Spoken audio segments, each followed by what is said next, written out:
y a un manque d'explication, on peut dire même peut-être de transparence sur les données budgétaires. Donc moi, je vais faire ce travail avec les parlementaires qui me l'ont demandé d'ailleurs, qui demandent, certains de bonne foi, d'autres avec beaucoup de mauvaise foi, mais qui demandent qu'on mette carte sur table aussi là-dessus. Je pourrais vous donner un autre exemple. L'ensemble de la taxe carbone, qui a été créée, je le rappelle, en 2013.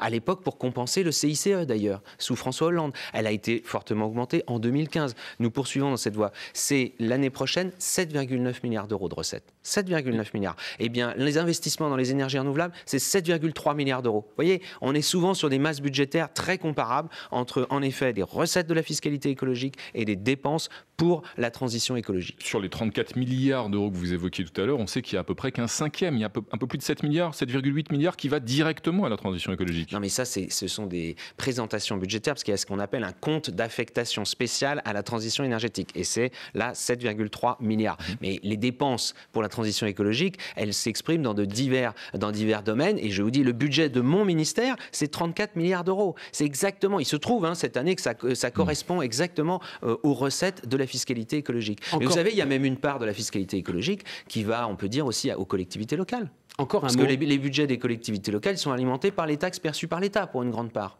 François